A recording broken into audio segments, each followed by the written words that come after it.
Oui, on vient de perdre une très grosse bataille, mais croyez-moi, on n'a pas encore perdu la guerre. Alors je sais bien quelle est la portée symbolique d'une réélection d'Emmanuel Macron, parce qu'il y a des centaines de milliers, des millions de personnes qui se sont battues contre lui pendant tout son quinquennat, et donc tous ces gens, dont je faisais partie, espéraient évidemment qu'on puisse le mettre dehors et le dégager du pouvoir. Mais bon, malheureusement, on va pas se mentir, pour quiconque était relativement lucide, le résultat, il était joué d'avance. Il l'était parce qu'on savait très bien que tout le système soutenait Emmanuel Macron, et quand je parle du système, je parle évidemment en premier lieu des médias qui se sont mis totalement à son service, qui ont orchestré une propagande monumentale, et donc finalement c'était très compliqué qu'il en soit autrement.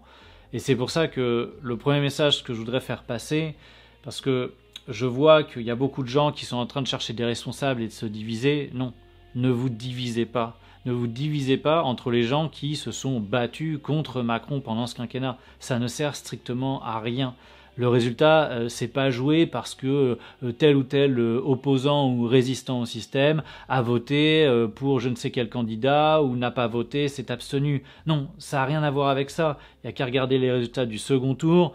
Il y a un écart qui est très conséquent. Donc de toute façon, Emmanuel Macron, il a gagné parce que, un, il avait le système avec lui, et parce que, deux, il a l'électorat de tous les gens qui sont aisés, privilégiés, c'est-à-dire les classes moyennes supérieures en très grande majorité et les retraités aussi qui sont relativement aisés de l'autre.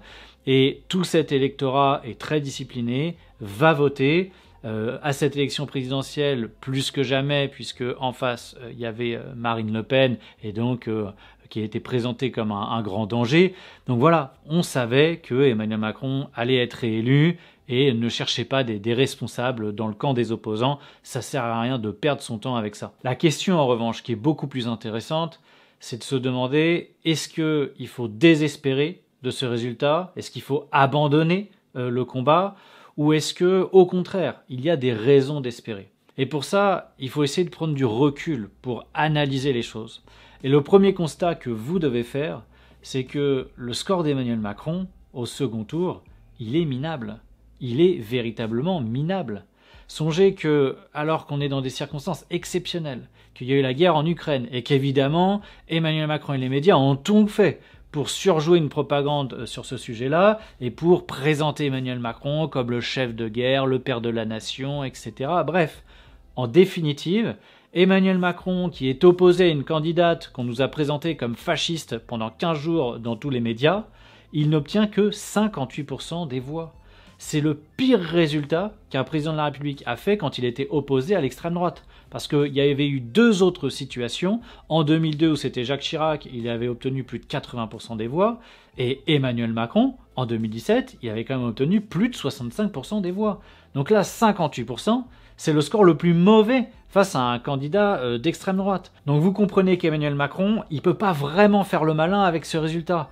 Et au contraire, tout le monde a bien compris que le barrage républicain n'est plus très loin de voler en éclats. Mais c'est pas la seule raison d'espérer. Ce qu'il faut voir, c'est que Macron, contrairement à 2017, il ne disposera strictement d'aucun état de grâce. Il est déjà détesté par une majorité du pays, et ça veut dire qu'il y a déjà des centaines de milliers, voire des millions de gens qui sont sur les dents, prêts à en découdre, dès lors que Macron va vouloir sortir du bois. Et puis c'est pas tout, parce que vous avez bien compris qu'on est dans une crise économique qui est majeure, qui ne fait que commencer.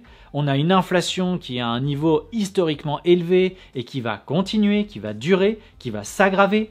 Et tout ça, ça va placer des centaines de milliers, des millions de gens dans une situation extrêmement difficile. Et donc, vous avez beaucoup de gens qui hier étaient encore attentistes, qui n'étaient pas forcément mobilisés et qui là vont se révolter et vont rejoindre les rangs du combat et de la lutte dans les manifestations. Donc pour Emmanuel Macron, le pays va être extrêmement difficile à gouverner quoi qu'il arrive. Et puis comme je vous l'ai déjà dit, si vous analysez les choses sur le temps long, les élites sentent bien que leur fin est très proche parce que si vous regardez les résultats du vote contestataire, entre guillemets, des votes qui sont exprimés par les électeurs pour une vraie rupture politique, vous voyez que ce vote a considérablement progressé entre 2007 et aujourd'hui, où on est passé de 25% en 2007 à plus de 60% en 2022. Donc aujourd'hui, on a au moins 60% de la France, des Français, qui veulent une vraie rupture politique avec ce qu'ils connaissent depuis 40 ans. Et ça veut dire que le système va pas pouvoir perdurer pendant encore des années et des années. On est sur une fin de cycle, les classes dominantes le savent, et ça, c'est une vraie raison d'avoir de l'espoir pour l'avenir. Alors maintenant, ce que je voudrais faire, c'est revenir de manière méthodique sur les stratégies qui s'offrent à nous. Alors le plan A, évidemment, il a échoué. C'était l'idée de dégager Macron en se servant d'élections présidentielles. Mais maintenant, il nous reste encore le plan B et le plan C. Alors le plan C, évidemment, ce sera la bataille dans la rue. Mais si on peut essayer de l'éviter, on va pas se gêner, parce que se bagarrer dans la rue, on sait ce que ça veut dire. On sait la répression, on sait les souffrances qu'il faut endurer, on sait l'épuisement, l'énergie que ça demande. Bref, si on peut essayer de s'épargner tout ça, c'est quand même beaucoup mieux. Alors le plan B, c'est quoi? Ce sont les élections législatives. On a là une vraie opportunité de neutraliser Macron, voire de renverser totalement le résultat de l'élection présidentielle. Alors j'ai déjà fait des vidéos sur la chaîne pour donner des explications sur ce sujet, mais je vais essayer ici d'aller droit au but pour que tout le monde comprenne bien de quoi il s'agit et que chacun puisse prendre sa décision en toute connaissance de cause. L'intérêt des élections législatives, il est très simple. On va décider les 12 et 19 juin prochains des députés qui vont siéger à l'Assemblée nationale. Retenez que pour disposer d'une majorité à l'Assemblée nationale, un parti politique, seul ou avec des alliances, doit réunir au moins 289 sièges à l'Assemblée nationale. Et ce chiffre, il est très important parce que c'est la majorité à l'Assemblée nationale qui a le pouvoir de désigner le gouvernement, c'est-à-dire le Premier ministre et les ministres. Alors je sais bien que dans la situation qu'on connaît maintenant depuis au moins 20 ans, c'est le président de la République qui désigne le Premier ministre et les ministres. Mais il ne le fait que parce qu'il dispose d'une majorité à l'Assemblée nationale. Sauf que cette situation, elle n'est pas inéluctable. Si la majorité à l'Assemblée nationale n'est pas du même camp idéologique que le président de la République, alors les choses sont totalement différentes. On est dans une situation de cohabitation et en fait, on a un Premier ministre qui en quelque sorte fait un putsch, qui prend le pouvoir à la place du président de la République, et le Premier ministre, il tire sa légitimité non pas du président, qui certes va formellement le nommer, mais en fait la légitimité du Premier ministre, elle s'assoit sur la majorité à l'Assemblée nationale. Pourquoi? Parce que le gouvernement est responsable devant le Parlement. Donc prenons une hypothèse un peu farfelue pour que vous compreniez bien. Si Emmanuel Macron n'a pas la majorité à l'Assemblée nationale, mais qu'il décidait quand même de nommer comme Premier ministre un de ses hommes, imaginons Bruno Le Maire, Darmanin, Édouard Philippe, enfin bref, vous avez compris l'idée. Et ce qui va se passer, c'est que au moment de l'investiture de ce gouvernement, l'Assemblée nationale, elle est appelée à se prononcer. Et en fait, elle doit donner sa confiance au gouvernement. Donc évidemment, si la majorité à l'Assemblée nationale n'est pas celle du président de la République, il est évident que l'Assemblée nationale va majoritairement rejeter le Premier ministre et le gouvernement qui serait proposé par le président de la République, et donc Macron ne pourra jamais former de gouvernement de cette manière-là. C'est pour ça que si vous voulez, quand le président de la République est désavoué par rapport à la majorité qui siège à l'Assemblée nationale, en fait, il cherche même pas à mener la bataille. Il sait que c'est perdu d'avance. Il est obligé de nommer comme Premier ministre l'homme ou la femme qui lui est désigné par la majorité à l'Assemblée nationale. Et du coup, ce qu'il faut bien que vous compreniez aussi, parce que j'ai vu passer des commentaires à foison sur le sujet, non, Macron ne pourra pas utiliser l'article 49.3, les ordonnances, l'état d'urgence, le conseil de défense, etc. Tout ça, ce sont des prérogatives qui relèvent du Premier ministre et du gouvernement. Donc en cas de cohabitation, Macron n'a plus du tout ces pouvoirs-là. Donc s'il vous plaît, de grâce, si vous n'avez pas fait de droit constitutionnel, si vous n'avez pas fait d'études de droit, n'essayez pas de vous exprimer sur ce sujet avant de vous être renseigné. Il y a plein d'articles qui sortent dans la presse, il y a plein d'articles qu'on peut trouver sur Internet qui expliquent les choses très clairement, de manière très limpide. Donc s'il vous plaît, de grâce, comprenez que oui, s'il y a une cohabitation, le président de la République sera privé d'une grande partie de ses pouvoirs, ce sera le Premier ministre qui décidera et qui pourra appliquer son programme politique. Alors maintenant, sur le plan purement stratégique, il faut comprendre que les élections législatives laissent envisager potentiellement deux hypothèses favorables. La première, on vient d'en parler, c'est la cohabitation, et dans cette hypothèse, on a un gouvernement qui pourra effectivement appliquer son programme politique, et donc ce ne serait pas du tout le programme d'Emmanuel Macron. Et il y a une deuxième hypothèse, un peu moins favorable, mais quand même. C'est que on n'ait finalement aucune majorité qui se dégage à l'Assemblée nationale.